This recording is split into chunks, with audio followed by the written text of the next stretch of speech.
Juli 2024. Seperti biasa Mitra Suara Kota di setiap Jumat siang ya kami hadirkan klinik udara dari RSUD Dr. Muhammad Saleh, dan siang kali ini tak terlewatkan juga. Kali ini kita kehadiran narasumber yang luar biasa akan berbagi informasi seputar dunia kesehatan bersama klinik udara. Dan Mitra Suara Kota, perlu Anda ketahui bersama, kita siarkan juga melalui live Instagram dari RSUD Dr. Muhammad Saleh, dan Anda juga bisa ikut berinteraktif bersama kami di sini via WhatsApp kami di 0813364000 atau online-nya di 0335427772. Bisa tinggalkan ini ya, pertanyaan di kolom komentar di Instagram RSUD Dr. Muhammad Saleh ya. Silakan materi kita nanti seputar apa, yuk kita sapa dulu narasumber kita yang udah hadir dan cantik banget hari ini, seger banget saya lihatnya. Assalamualaikum, selamat pagi dokter. Waalaikumsalam warahmatullahi wabarakatuh. Selamat pagi Mbak Vivi. Mbak Vivi juga cantik sekali. Masya Allah, ya. Seger banget. Udah mandi saya dok. Smiling voice-nya tuh memang kerasa banget, langsung menyentuh hati dan jiwa. Waduh, bersama Dr. Novi Rahayu Arianti SPA. Wow, selamat datang di Radio Suara Kota dokter. Setelah sekian lama ya dok ya? Setelah 1 tahun 11 bulan. Gitu ya dok ya? Belajar lagi. Oh belajar, Masya Allah. Iya, ternyata dokter Novi baru saja menyelesaikan studi terbarunya. Seperti apa? Nah, kita akan langsung saja tanya beliau ya. Jadi Dr. Novi sendiri bertugasnya di RSUD Dr. Muhammad Saleh sejak kapan nih dok? Bulan Mei 2024 Mbak, yang baru masuk ya.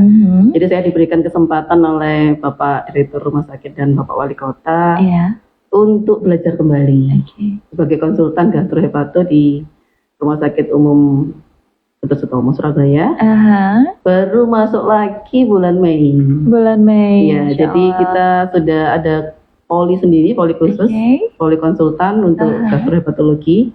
Nanti boleh, jadi ini poli konsultan ini adalah rujukan dari bagian Jawa Timur, bagian timur ya. Jadi maksudnya Banyuwangi, Jember, Situbondo itu sudah ada beberapa yang dikonsultan ke kita, ke poli konsultan gastrohepato. Oke, di RSUD Dr. Muhammad Saleh sudah ada ya dok ya? Iya, baru aja dibuka dan from the oven. Udah kayak roti dok. Oke, nah ini mungkin masyarakat banyak yang belum mengerti dan paham apa sih yang disebut dengan gastrohepatologi dokter.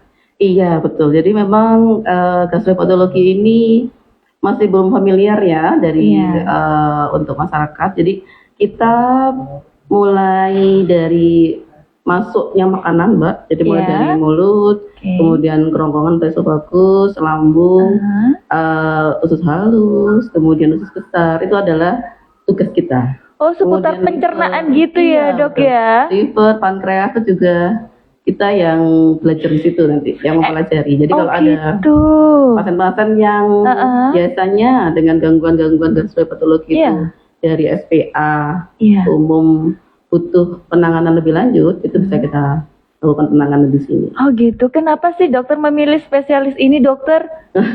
Adakah cerita? Iya, termasuk saya nih penasaran nih dok. Karena yang pengalaman pribadi Mbak, saya itu paling sering terganggu di bagian pencernaan. Kemudian bagian pencernaan ini adalah bagian yang paling manja. Oh gitu ya dok. Jadi kalau ada yang sakit nih, misalkan sakit batuk pilek, pasti pencernaannya juga terganggu. Ada mual muntah, diare. Jadi itu yang membuat saya tertarik ya, karena memang GERD itu pencernaan itu adalah salah satu sistem yang paling besar dalam tubuh kita sebenarnya. Dan dia menyangkut banyak sekali aksis. Jadi bisa gut brain aksis atau aksis pencernaan dan otak, kemudian gut imun aksis, pencernaan dan daya tahan tubuh.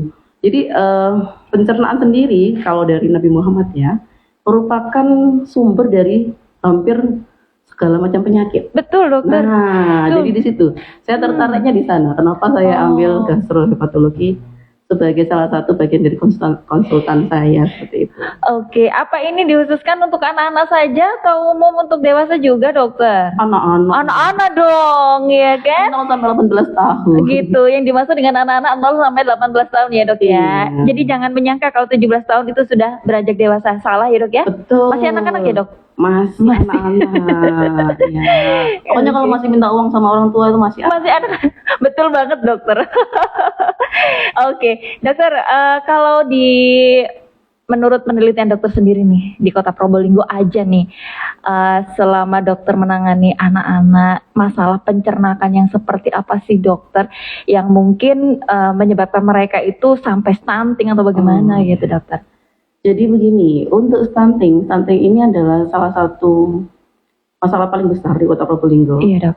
Kita menempati urutan nomor 2. Nomor 2. Wow, banyak dok. Banyak. Jadi kita di atas kita ada Kabupaten Probolinggo. Iya, ada lagi yang lebih banyak lagi. Jadi ini adalah masalah yang harus kita concern bersama ya. Jadi bagaimana caranya kita mengatasi stunting ini bersama-sama dari bukan hanya medis saja ya, dari seluruh lapisan masyarakat, organisasi profesi, untuk bagaimana supaya anak-anak kita di Probolinggo ini bisa terentas dari stunting. Stunting ini berhubungan sangat erat sekali dengan pencernaan, Mbak. Karena pencernaan ini berfungsi untuk yang pertama. Jadi stunting itu adalah gangguan nutrisi yang kronis. Gangguan nutrisi kronis itu berarti dia yang pertama ada 3 penyebabnya. Yang pertama adalah asupan nutrisi yang kurang. Kemudian gangguan dari absorpsi. Kemudian yang ketiga adalah penggunaan dari nutrisi yang berlebihan. Oh, bisa juga? Bisa. Jadi kita di nomor 2, gangguan absorpsi nutrisi. Jadi pencernaan itu yang saya dalami sekarang itu di gangguan absorpsi nutrisi. Apa saja? Ya mulai dari mulut, esofagus dan lain-lainnya. Itu gak ada terganggu, berarti ya terganggu penyerapan nutrisinya. Gitu. Misalkan dari mulut, misalkan ada gangguan anomali bibir sumbing. Atau misalkan ada gangguan oromotor yang dia nggak bisa makan minum dengan baik, ini juga mempengaruhi.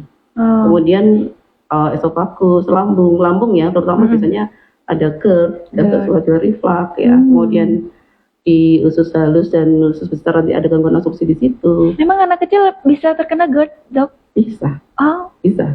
Misalkan konstipasi ini juga sangat berpengaruh ya. Untuk gangguan pencernaan, karena anak-anak konstipasi ini biasanya dia akhirnya malas makan. Betul, karena nanti kalau makan bikin BAB gitu kan. BAB nanti sakit. Sangat berpengaruh sekali juga, walaupun kadang-kadang orang bilang, aduh konstipasi cuman gitu aja kok dok, BAB keras 2-3 hari gak apa-apa lah dok. Jangan seperti itu. Jadi kadang beberapa orang tua itu merasa bahwa menyepelekan ya dok. Ya, kemudian dengan kan ada berbagai macam merek produk yang bisa dibeli ya, untuk melancarkan BAB. Kadang beli sendiri aja seperti itu. Padahal kalau dia konstipasinya lama, kronis, terjadi gangguan dari tumbuh kembang, terjadi gangguan dari penambahan berat badan yang nggak sesuai dengan usianya, ini harus konsul. Berarti itu adalah salah satu red flag sign atau alarm sign. Jadi dia adalah tanda bahaya untuk anak-anak konstipasi itu. Oh, ternyata ada banyak faktor ya stunting ternyata ya dok ya. Betul. Bermula dari apa yang itu ternyata luas banget ilmu yang dipelajari dokter nih ya. Ini masih ujung-ujungnya nih dok. Ujung-ujungnya. Kemudian kesehatan ini juga Mbak. Jadi kita juga ada beberapa yang begini. Kita kan sanitasi kita masih belum bagus ya. Sanitasinya. Makanya kenapa banyak sekali beberapa program dari dinas kesehatan yang ke arah sanitasi. Karena gini, sanitasi yang buruk itu akan membuat usus atau pencernaan kita itu terpapar dengan jumlah mikrobiota atau bakteri-bakteri yang jelek. Bakteri-bakteri jelek ini akan mengaruhi pertumbuhan dari pili usus. Pili usus itu kita bayangkan seperti babat ya. Ada yang suka makan satu babat nih. Itu kan kayak ada handuknya gitu kan. Handuk halus itu dok. Handuk halusnya itu terganggu. Kalau ada infeksi kronis. Nah, misalkan dia minum dia BAB-nya mungkin sembarangan atau apa, dia minum air sumur yang tercemar seperti itu. Kalau dia mengalami infeksi kronis, pili-pili ususnya istilahnya istilahnya itu usus pendek ya. Nah, penyerapannya tidak terganggu. Gitu. Itu. Ini juga menyebabkan nanti stunting itu salah satunya ya dok. Itu salah satu. Jadi sanitasi juga memegang peran penting. Mungkin makanya kita nggak bisa bekerja sendirian, dinas kesehatan sendirian pasti nggak akan bisa. Betul. Kalau rumah sakit sendirian pasti nggak bisa. Kita akan berusaha semaksimal mungkin untuk menjangkau mungkin cakupan air bersih, kemudian caranya ini free defecation ya, gitu ya. Jadi seperti itu. Jadi itu sih dari kita. Jadi memang tidak bisa bekerja sendiri, kita bersama-sama gitu ya. RSUD bersama Dinas Kesehatan dan seluruh instansi mungkin dan seluruh lapisan masyarakat ya dok ya untuk bisa mendukung ini semua supaya angka stunting yang ada di Kota Probolinggo ini semakin berkurang gitu. Karena ini nomor 2 loh Mitra Suara Kota. Terbanyak nomor 2 ya.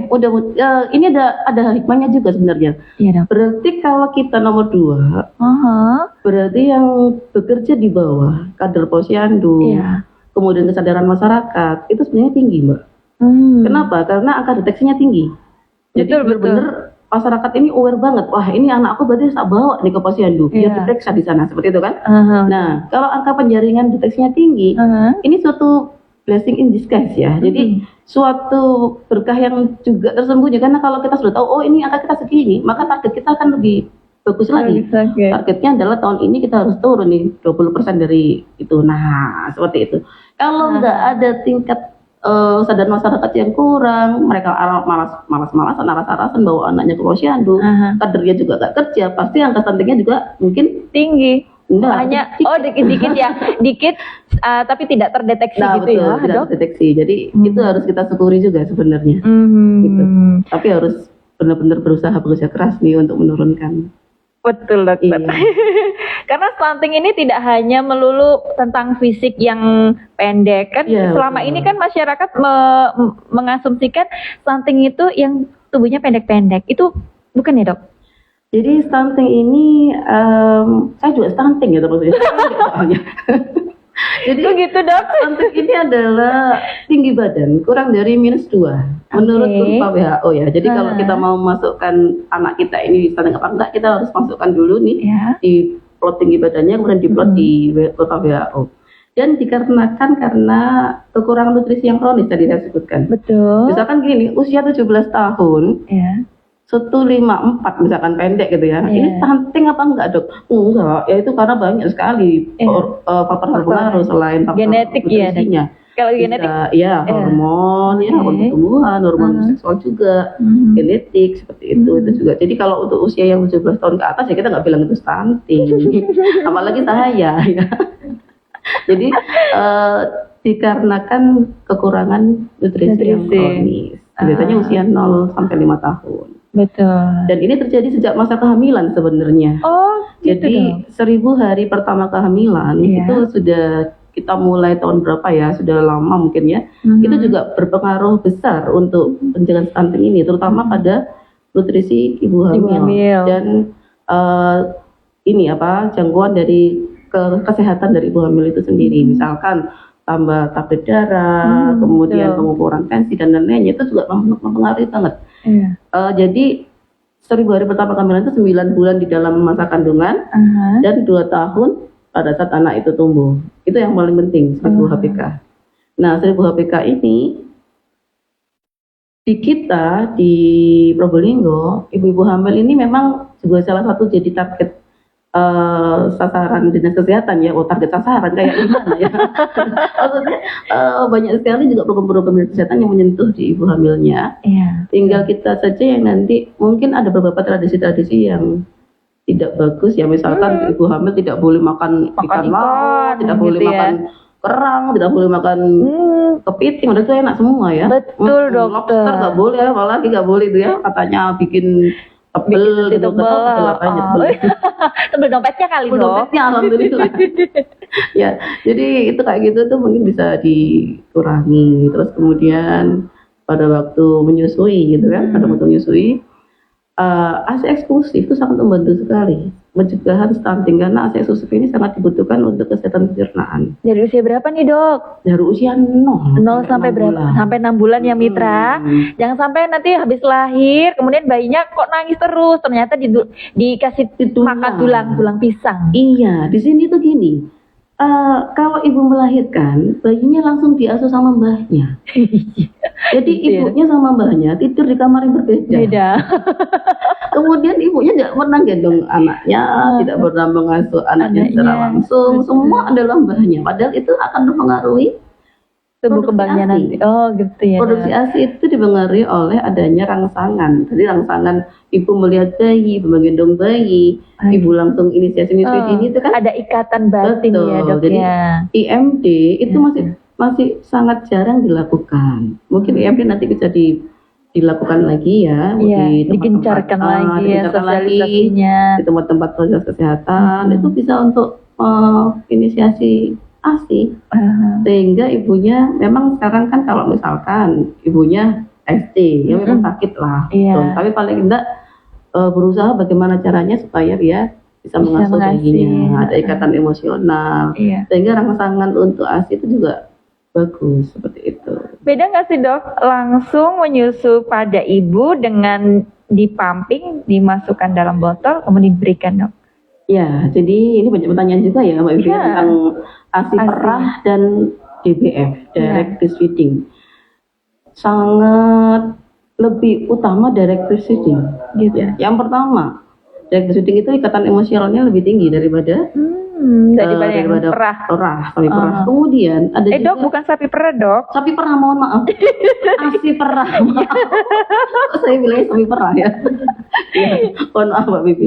ASI perah ya. Jadi ASI perah itu memang kandungan nutrisinya sama dengan langsung DBF, tetapi ada beberapa kandungan lain yang berbeda. Misalkan hormonal, kemudian imunoglobulin itu begini. Jadi pada saat bayi menetek pada ibu, pada puting payudara ibu, itu ada beberapa enzim yang dia akan membuat si ibu ini ASI-nya itu disesuaikan dengan kebutuhan bayinya.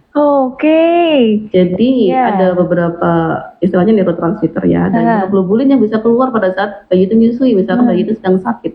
Maka dia bisa meminta nih, saya minta sekarang ASInya rasa rawon gitu ya, bisa seperti itu, atau ASI rasa soto, enggak gitu ya, maksudnya dia bisa minta sesuai dengan kondisi tubuhnya kalau DBF itu.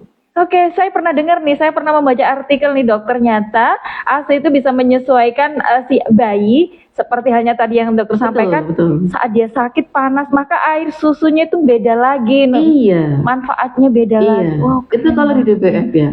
Jadi itu penelitiannya kalau di DBF, kalau dia di ASI perah itu nggak begitu bisa menyesuaikan. Karena mungkin nggak skin to skin kali ya. Betul, nggak skin to skin dan emosionalnya juga masih nggak ada dapet. Kan memang harus membangun ini rasa emosional tatapan mata gitu ya dok ya. Wow, luar biasa. Makanya mengasih supaya bisa tahu ya ini ya rasanya happy gitu ya dok ya. Ketemu sama anak happy banget. Tidaknya 6 bulan ya dok. Iya, setidaknya 6 bulan. Tapi kalau bisa 2 tahun ya dok?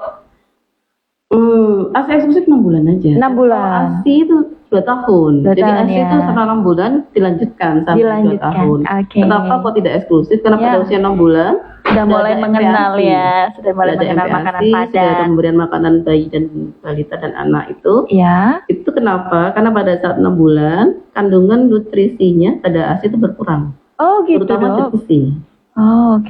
Zat besi ini dibutuhkan untuk pertumbuhan otak pada bayi dan anak, sehingga dia perlu suplemen khusus. Suplemen makanan dari luar ya, selain ASI. Selain ASI bisa susu formula, bisa makanan pendamping. Jadi makanan pendampingnya nanti bisa disesuaikan dengan usianya.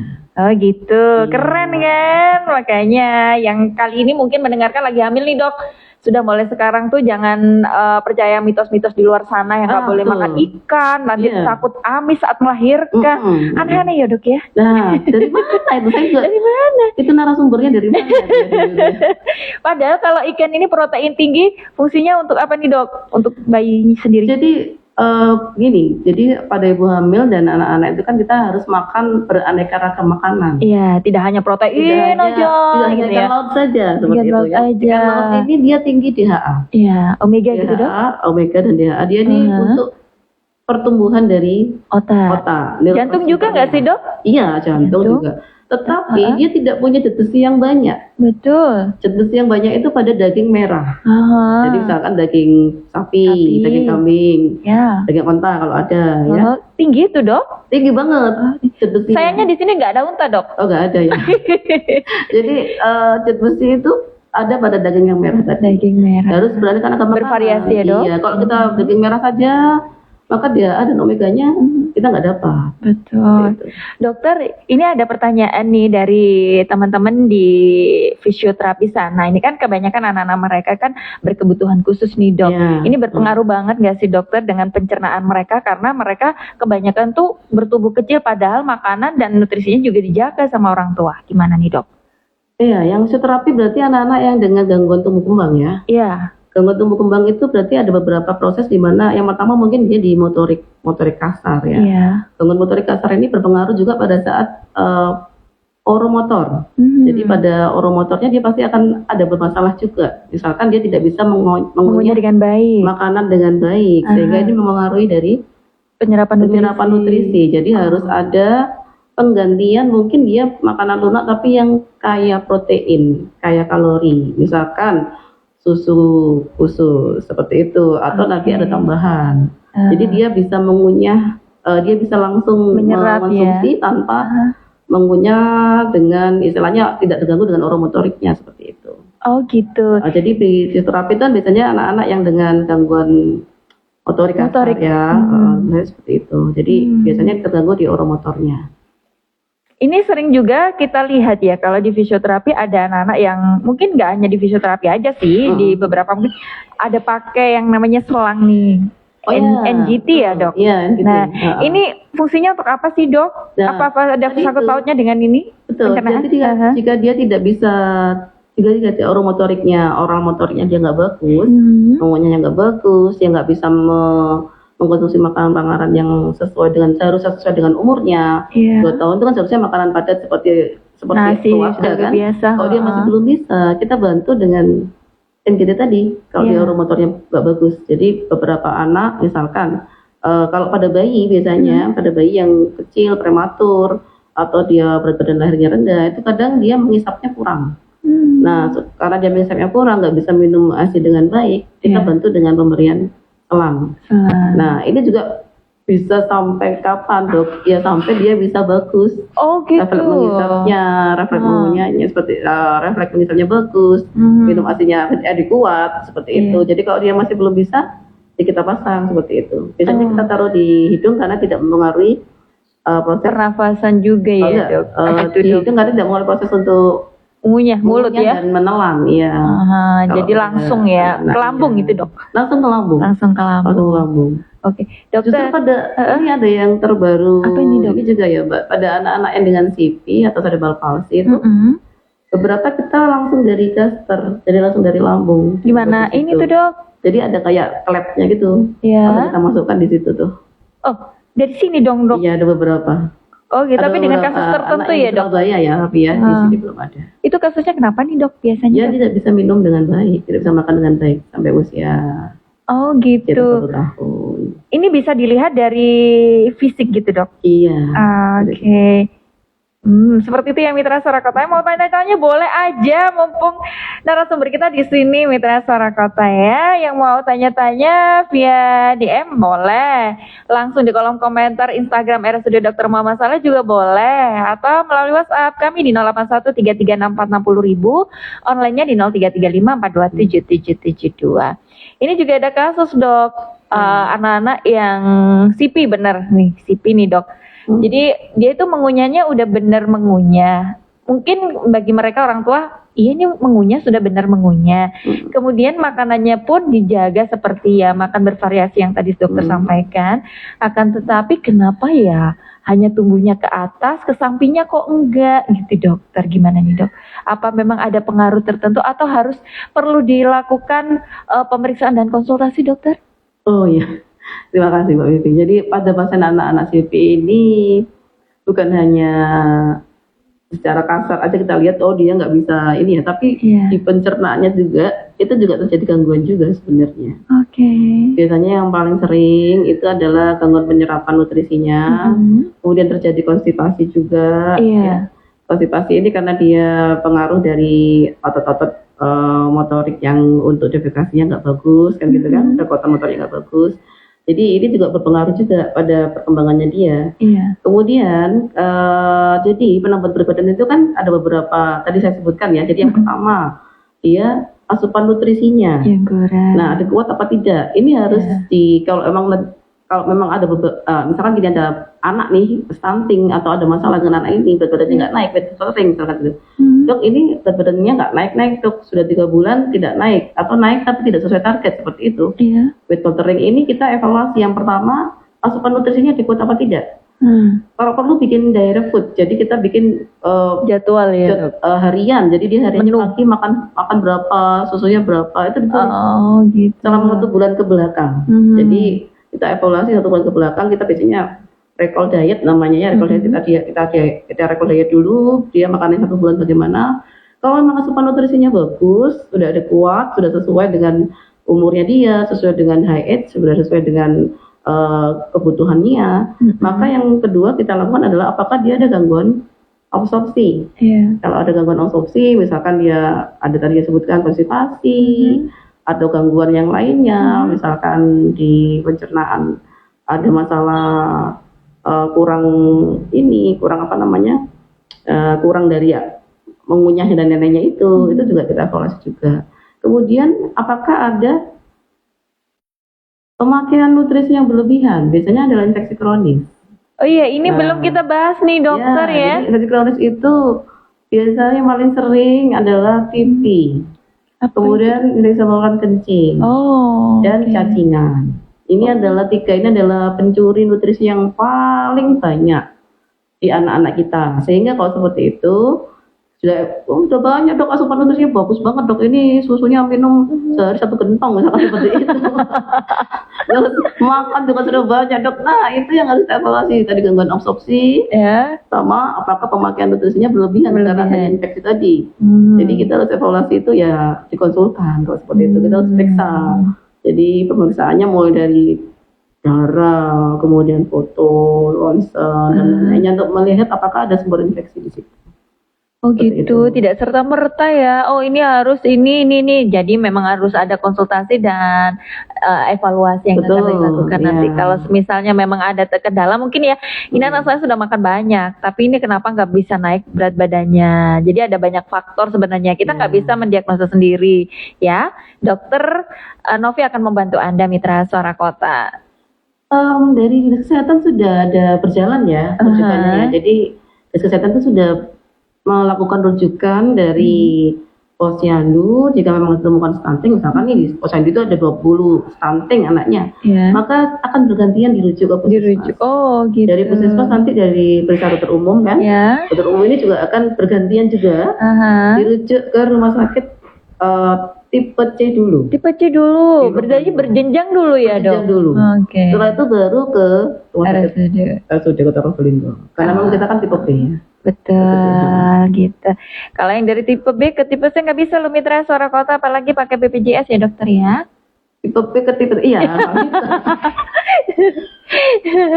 Oke, kalau di poli sendiri dokter, polinya di mana dokter? Di poli rumah sakit Rawat Jalan, rumah sakit umum Dr. Muhammad Saleh. Tapi dia dari Kamis saja. Hari Kamis. Berarti polinya di poli anak itu dok? Iya. Poli anak di RSUD ya. Jadi setiap hari Kamis aja ya dokter ya. Iya, betul. Masih hari Kamis saja. Nanti kalau mau nambah hari mungkin perlu lobby dengan Bapak Direktur Rumah Sakit. Betul. Ya. Ini masih berjalan 2 bulan ya dok? Iya. Nanti kita evaluasi dulu seberapa sih kebutuhan masyarakat. Sebenarnya kalau masyarakat butuh seperti ini, butuh banget nih dok. Karena stunting ini masalah kita semua sebenarnya ya dok ya. Iya. Tugas kita semua, tidak hanya Dinas Kesehatan, tidak hanya RSUD Dr. Muhammad Saleh saja. Anda seluruh masyarakat Kota Probolinggo, khususnya para orang tua harus benar-benar paham dan mengetahui kondisi anak kita itu bagaimana sih gitu. Enggak kok anak saya nggak stunting, anak saya nggak pendek, yang pendek-pendek tuh enggak anak saya. Jangan salah, stunting itu bukan hanya tidak bisa naik berat badannya gitu, itu bukan stunting itu ya dok ya, tapi banyak faktornya. Salah satunya tadi karena kekurangan nutrisi, karena penyerapan nutrisi yang tidak baik, kelebihan nutrisi juga bisa ya dok. Kelebihan apa dok? Pemakaian vitamin nutrisi yang berlebihan. Pemakaian nutrisi yang berlebihan itu bisa karena juga. Infeksi tadi itu. Karena kasus ini juga ya dok, ya bawaan juga ya dok ya. Iya. Tadi CP dan yang lainnya gitu dok. Jadi nggak bisa Anda mendiagnosa sendiri ya Mitra Suara Kota. Oke, kita tadi ngebahas seputar ini apa MPASI, luar biasa ya. ASI ini memang tidak bisa tergantikan dengan susu formula biasa ya dok ya. Karena ada zat yang mungkin memang jauh tidak ada di susu ini. Mungkin lebih ditekankan lagi nih, mengasi nih dokter. Mengasihi. Iya, mengasihi. Mengasihi. Betul dokter. Ya, jadi mengasihi ada hinya ya. Memberikan ASI dengan benar. Iya. Jadi yang paling menjadi masalah pokok itu adalah perlekatan sebenarnya. Jadi pada beberapa banyak ibu-ibu muda yang bayi baru lahir, dok, ini payudaranya nggak bisa keluar dok, ASINya. Kemudian ini sakit dok kalau menyusui seperti itu. Itu karena memang perlekatan dan posisi bayinya pada saat menyusui salah ya, nggak benar ya dok ya. Nggak benar. Ya, jadi posisi bayi itu seharusnya tegak lurus ya. Jadi perut kemudian dada nempel sama perut sama ibunya. Oh gitu, skin to skin itu tadi ya dok ya? Iya, kepalanya juga ngadep ke ibunya.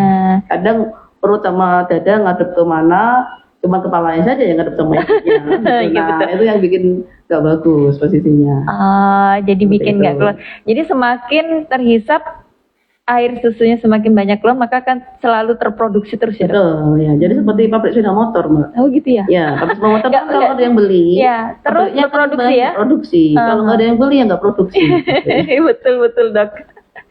Oke, perbincangan kita luar biasa ya Mitra Suara Kota, karena ini memang poli baru yang dimiliki oleh RSUD Dr. Muhammad Saleh. Yang mau konsultasi bisa berjenjang dulu, mungkin kalau dari dokter anak mungkin nanti bisa dirujuk ke poli apa dok? Hepato. Oke. Ini ada pertanyaan via Instagram RSUD Dr. Muhammad Saleh, dok, saya bacakan ya. Dari Ibu Husniatun Hotima. Anak saya kalau BAB dok 3 kali sehari. Warnanya hijau tua. Kadang campur kuning seperti selai kacang. Waduh. Ini campur-campur ini ngomongnya. Gitu ya, bagus sekali ya kayak selai kacang. Terus anaknya ini masih mengasih mix susu formula juga dok. Nah itu seperti itu. Apakah normal usia 3 bulan dan sekarang anaknya usia 8 bulan dok. Nah ini cerita dulu nih dok. Oh iya, masih normal. Normal ya dok ya? Masih normal. Jadi warna hijau pada BAB bayi itu karena adanya mungkin makanannya tinggi lemak, sehingga asam empedunya banyak. Jadi warnanya lebih hijau. Oh gitu. Nah, kadang memang ada beberapa infeksi yang menyebabkan BAB warna hijau. Tapi kalau dia 3 kali sehari, kemudian BAB-nya coklat pasta seperti selai kacang, nggak masalah. Nggak masalah ya. Nggak masalah, bagus itu. Itu ya. Bagus ya Bu ya, seperti itu. Nah untuk BAB-nya 3 kali sehari itu normal ya dok ya? Normal pada usia 3-8 bulan tidak apa-apa. Oke, kalau di atas 1 tahun dokter, yang bagusnya itu sehari sekali atau 3 kali sehari ini bagus? 3 kali masih normal ya. Kalau lebih dari 3 kali baru namanya diare ya. Diare. Evaluasi. Apakah memang ada perubahan konsistensi atau ada perubahan frekuensi kan gitu kan kalau diare. Tapi kalau 3 kali sehari masih normal ya. Tiap hari 1 hari sekali biasanya yang normal. Kalau 3 hari sekali dok? 3 hari sekali. Jadi konstipasi itu kurang dari 2 kali dalam seminggu. Jadi kalau misalkan dia 2 lebih atau kurang dari 2 kali, misalkan dia seminggu cuma 2 kali, berarti ya sudah ke arah konstipasi. Gitu. Dokter ada yang tanya juga nih dokter. Nah ini kan di pasaran sana banyak obat pencahar, bukan obat sih dokter ya, kayak pelumas gitu. Nah ini bahaya nggak sih kalau misalnya dilakukan berkali-kali kayak gitu? Karena kan ini ceritanya anaknya ini susah BAB gitu. Kalau tidak pakai itu anaknya nangis atau bahkan keras dan mengeluarkan darah hingga dok. Iya, ya tadi saya sebutkan bahwa konstipasi itu adalah masalah yang sering terjadi juga, tetapi tidak muncul ke permukaan ya, karena masih dianggap sepele. Ada obat-obatan ada beberapa obat yang bisa langsung dibeli seperti itu. Kalau konstipasi ini fungsional, tapi terjadi terus-menerus dan ada namanya tadi red flag sign atau tanda bahaya, ini harus segera dievaluasi, dirujuk. Apakah memang konstipasi ini benar-benar hanya karena fungsional atau apakah ada gangguan dari anatomis dan sebagainya. Nah, beberapa pasien seperti yang saya sudah terima selama 2 bulan ini, ada yang dia memang ada kelainan anatomisnya. Nah, kalau seperti ini kita butuh bantuan dari udah anak, kemudian kita butuh bantuan dari yang lainnya untuk memperbaiki dari anatomi itu. Tetapi kalau dia memang fungsional, ya kita perbaiki fungsionalnya. Jadi kalau obat-obatan yang ada di luar mungkin boleh lah kalau sekali 2 kali aja. Tetapi kalau sudah sering terjadi gangguan red can tadi, tanda bahaya tadi sudah muncul, anaknya nggak naik berat badannya, anaknya sering sakit perut, sering nyeri perut, kemudian dia ada gangguan misalnya BAB, dia kayak orang sembunyi-sembunyi seperti itu, ditahan kayak gitu. Itu juga jadi red flag juga, jadi tanda bahaya juga. Jadi seperti itu harus dievaluasi dan diberikan obat. Obatnya tidak bisa langsung sehari 2 hari ya. Jadi biasanya kita berikan yang paling penting adalah toilet training, Mbak. Toilet training ya. Harus dilakukan sampai dia bisa tiap hari BAB. Kemudian kalau dia masih belum bisa BAB tiap hari, training yang masih belum bagus, maka obat tidak bisa kita stop, harus lanjut tetapi dikurangi secara perlahan. Dosisnya gitu. Iya. Gitu ya, Mitra. Ternyata konstipasi jangan dianggap remeh ya, karena ini bisa menyebabkan stunting juga ya. Betul, dokter, menyebabkan gangguan absorpsi juga nanti. Gangguan sistem pencernaan untuk mencerna yang namanya nutrisi, sebagus apapun nutrisi, kalau terpengaruh dengan konstipasi dan yang lainnya, ini juga akan mempengaruhi tumbuh kembang mereka ya dok ya. Gitu, oke. Yang mau tanya-tanya boleh aja ya, tanya-tanya via WhatsApp kami juga boleh ya. Oh, ini ada yang merespon dokter. Assalamualaikum, penjelasannya cukup bagus masalah stunting di Kota Probolinggo. Adanya posyandu juga bagus, ya penting dari kelurahan juga. Kemudian saling menginformasikan. Benar Pak, benar, ini Bapak Lapendes luar biasa ya. Sudah pinter banget. Jadi mungkin kalau ada kasus anak stunting mungkin bisa disampaikan kepada puskesmas mungkin ya dokter ya. Bisa ke kader posyandu dulu. Kader posyandu dulu. Masyarakat ya. Betul, ini kan dilakukannya sebulan sekali kalau posyandu toh nanti sering akan ketemu ya dok ya. Nah nanti akan dilakukan pemeriksaan di sana. Mungkin kalau memang ini perlu rujukan nanti akan dirujuk ke RSUD Dr. Muhammad Saleh. Tenang aja, nanti ketemu kok sama Dr. Novi ya. Saya kasih tahu ya, Dr. Novi ini cantik orangnya, tahu nggak sih? Jadi kalau nanti hari Kamis ya pengen konsultasi, nanti bisa sharing-sharing nanti di sana ya. Ini masih bisa tercover dengan BPJS ya dok ya? Masih tercover dengan BPJS. Oke. Jadi karena UHC ya semua udah tercover sama pemerintah, maka gratis ya gitu. Yang masih membayar mandiri ya nggak popo, kan untuk dirinya sendiri gitu ya dok ya. Untuk kepentingan anak-anak demi kesehatannya. Betul. Ini generasi muda nih loh dok yang dipertaruhkan loh dok ya. Oke. Dokter, kalau misalnya anak-anak ini dalam kondisi yang anak-anak berkebutuhan khusus nih dok. Anak berkebutuhan khusus lagi nih dok. Karena mereka tuh rentan banget ya. Masalah stunting rentan banget. Kemudian berpengaruh nggak sih dengan terapinya gitu untuk makanan sendiri dokter? Atau ada terapi tertentu untuk bisa mengatasi ini dokter? Mungkin ada kolaborasi dengan fisioterapi dokter? Oh gitu ya. Jadi kalau untuk anak kebutuhan khusus ini kan kita lihat dulu ya, apa kasusnya. Case by case kan ya, bisa Down syndrome, bisa serba palsi, bisa gangguan yang lainnya juga ya. Jadi kalau kebutuhan khusus itu kita misalkan anak-anak dengan dia punya beberapa alergi misalkan.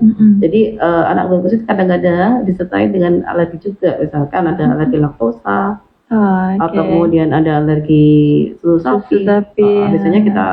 Biasanya kita kolaborasi dengan nutrisi ya. Dari gizi ya dok. Dari gizi, dari bagian gizi dari Dr. Muhammad Saleh itu untuk menentukan anak ini bagaimana, apakah dia yang pertama kita tentukan dulu status nutrisinya, status nutrisinya bagaimana. Dan anak-anak misalkan Down syndrome dan cerebral palsy itu mereka punya cap sendiri ya. Jadi kita nggak pakai cap dari WHO. Iya. Kita pakai cat sendiri. Beda ya dok ya. Jadi catnya dipakai beda. Jadi jadi cat yang karena cat yang dipakai beda, maka beberapa anak itu memang dia tidak normal, tidak sesuai dengan apa yang dipakai pada anak normal kan? Iya betul. Nah, makanya catnya harus beda. Iya. Nah ini mungkin nanti harus dipahami juga dari orang tua. Misalkan anak-anak dengan cerebral palsy itu cara mengukur tinggi badan, ininya kan juga nggak bisa. Kalau misalkan dia cerebral palsy yang nggak bisa berdiri atau bagaimana kan, nggak bisa kita ukur sama seperti anak normal seperti itu. Kemudian ada beberapa juga yang dietnya juga khusus ya. Jadi misalkan dia tidak boleh ada sesuatu zat yang ada di situ karena akan mempengaruhi beraktivitasnya, mungkin seperti itu. Itu juga jadi satu concern ya, jadi satu dari orang tua. Jadi harus hati-hati dalam memilih makanannya. Kalau emang hal itu tidak boleh dari terapinya seperti itu. Dokter, kalau misalnya penggunaan obat atau apa ya, suplemen lah kayak vitamin penambah nafsu makan itu ini nggak sih dokter? Ngefek nggak sih mama? Iya gitu. Karena kan orang tua, saya takut ini saya kasih ini aja vitamin nafsu makan aja biar suka makannya. Gitu. Iya banyak banget ya bang, banyak banget suplementasi dari mana aja ya, bermacam merek.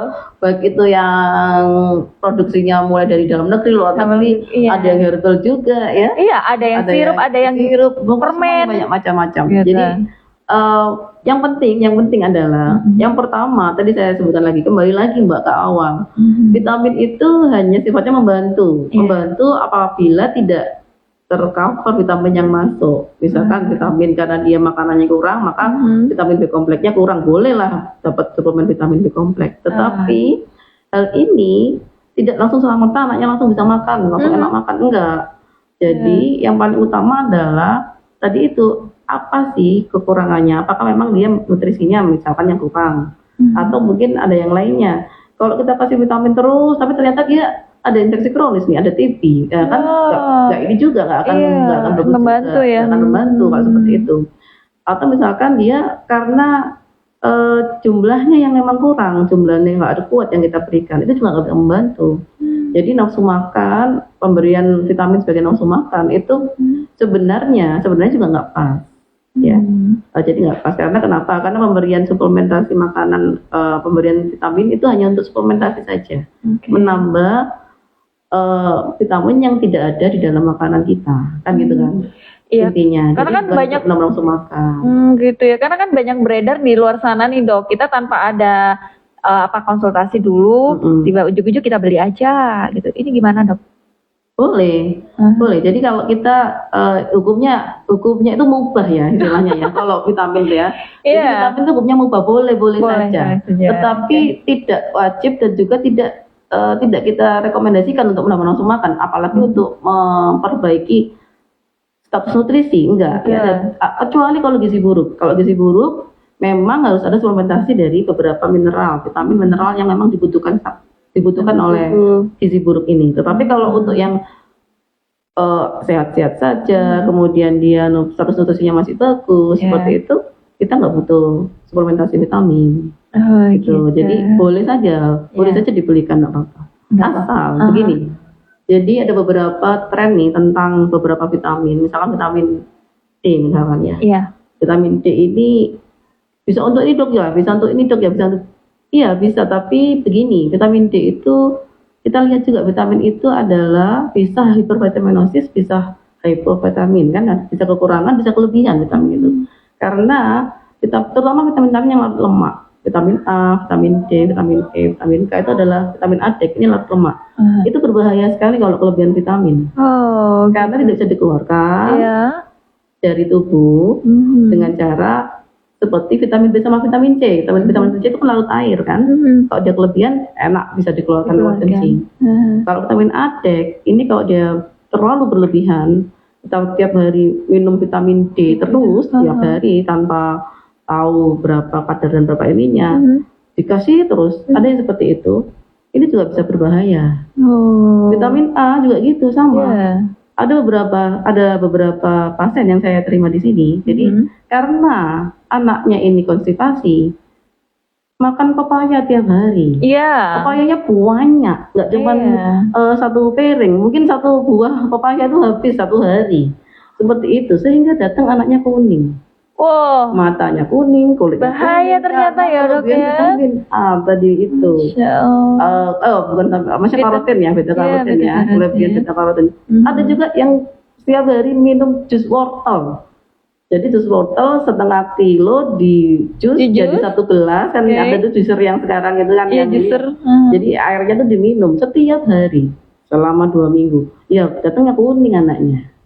Jadi seperti itu juga harus jadi perhatian ya dok. Perhatian buat para orang tua bahwa vitamin bagus, tetapi juga ada kalau berlebihan juga nggak bagus ya, ada takaran ada sendiri takarannya ya, sendiri kapan kita harus memberikan. Vitamin zat besi juga gitu. Vitamin zat besi itu katanya vitamin zat besi bisa dok untuk menaikkan nafsu makan. Kalau menaikkan nafsu makan belum tentu. Kalau menaikkan HB iya bisa, karena ada beberapa anemia, kekurangan hemoglobin yang dia disebabkan kekurangan zat besi gitu kan. Boleh kalau seperti itu. Tetapi kalau misalkan dia diminum tanpa ada ini, hanya untuk tanpa ada anjuran ya dok, menambah nafsu makan, ini bahaya ya dok. Tidak benar. Gitu. Jadi memang ini di kalangan masyarakat ini masih banyak yang seperti ini. Karena kepinginnya anaknya nanti matanya bisa terlihat cerah gitu ya kan. Ini wortel dia setengah kilo gitu ya.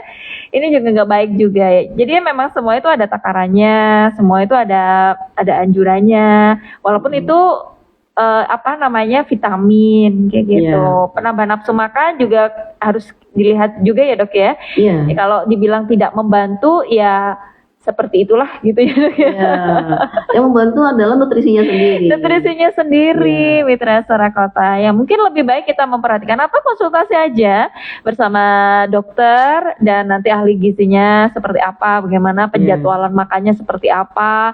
Kalau misalnya memang anaknya ini obesitas, mungkin juga akan terjadwal juga ya dok ya. Kemudian juga karena obesitas juga tidak baik ya dok untuk proses pertumbuhan. Kita kan ini namanya double burden ya. Double burden itu adalah di satu sisi kita masih banyak anak stunting dan anak dengan gizi buruk dan gizi kurang. Kemudian satu sisi lagi kita memang banyak anak-anak dengan sekarang obesitas. Banyak banget juga yang sudah mulai banyak obesitas di kalangan anak-anak kita. Dan ini nanti kedepannya juga nggak bagus karena kan bisa menyebabkan metabolic disease meningkat nanti pada usia dewasa muda. Nah kalau metabolic disease meningkat, otomatis pada saat dewasa muda, pada saat dia usia produktif, dia sakit gitu kan. Nah itu double burdennya di sana. Dan juga anak-anak dengan obesitas ini dia juga sebenarnya sistem imunnya juga nggak begitu baik juga sebenarnya. Jadi sistem imunnya itu misalkan nih anak-anak dengan DHF dengan obesitas itu gejalanya lebih berat daripada anak-anak yang tidak obesitas terkena DHF. Oh gitu ya dok ternyata. Jadi kita mungkin orang tua jangan berbangga dulu punya anak yang gendut imut-imut gitu ya. Gitu. Mungkin lebih kepada diperhatikan pola makan. Imut-imut, Mbak. Kalau imut kan kecil. Gendut cabi, dok. Gendut cabi, betul. Gitu. Kan karena akan menutupi saluran pernafasan juga yang namanya lemak. Kan kasihan ya, Dok ya. Mereka juga kurang lincah nantinya ya, Dok. Kurang aktivitas. Kurang aktivitas. Mungkin ini yang terjadi ya. Mereka kurang aktivitas, mungkin gadget dipegang terus, jadi kurang gerak gitu, terus makan. Betul. Jadi gadgetnya juga mempengaruhi dari proses ini ya tumbuh kembang anak juga ya. Nah, kalau dulu waktu kecil kita tuh disuruh masuk rumah. Karena sering main di luar. Dokter. Sekarang kita sudah anak-anak kita malah harus disuruh keluar rumah ya. Karena di dalam rumah terus main gadget terus. Nah, jadi letaknya perbedaannya anak-anak yang sekarang itu memang aktivitasnya kita harus paksa untuk ikut mereka beraktivitas. Jadi misalkan nih, jadi itu harus ada contoh dari orang tua. Kalau orang tuanya malas olahraga, anaknya juga akan malas olahraga. Betul. Kalau orang tuanya rajin, mau ini pasti mereka ikut-ikut. Karena yang namanya anak-anak itu adalah copy pastanya kita ya, Dok. Betul, Oke, dokter, ini pokok bahasan kita Menarik banget, banget. Akan tetapi waktu yang membatasi kebersamaan kita nih Dokter Novi. Mungkin ada yang mau disampaikan sebagai closing statement kita di kesempatan siang hari ini, Ya, Dokter. terima Silakan. kasih. Baik.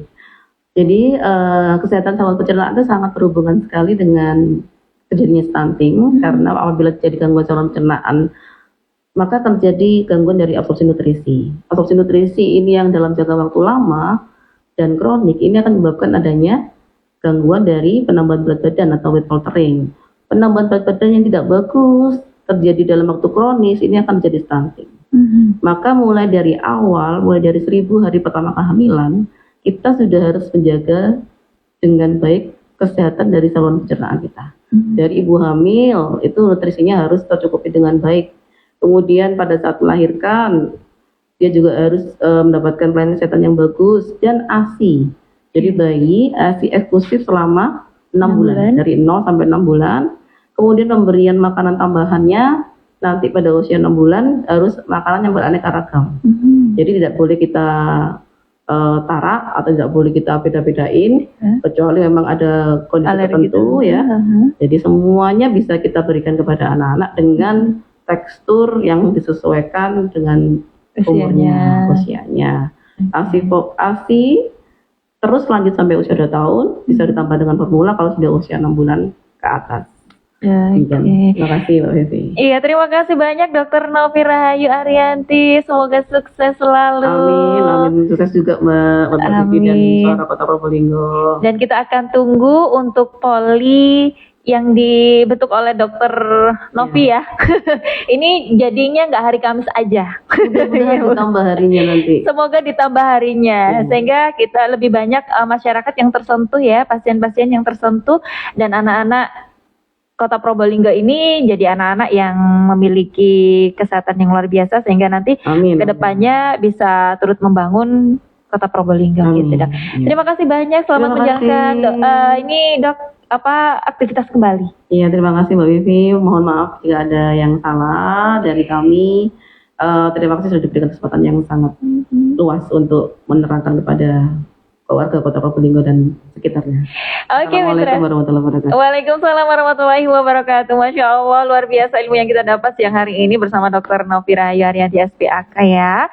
Beliau sudah menjelaskan panjang lebar dan sekarang ini yang menjadi tugas kita, bukan tugas Dr. Novi sendiri, bukan tugas RSUD sendiri ataupun Dinas Kesehatan. Ini adalah tugas kita bersama untuk memerangi stunting. Apa yang perlu kita lakukan, kita akan lakukan sehingga nanti kedepannya anak-anak Kota Probolinggo ini sehat semua. Berkurang nih angka stunting di Kota Probolinggo ya.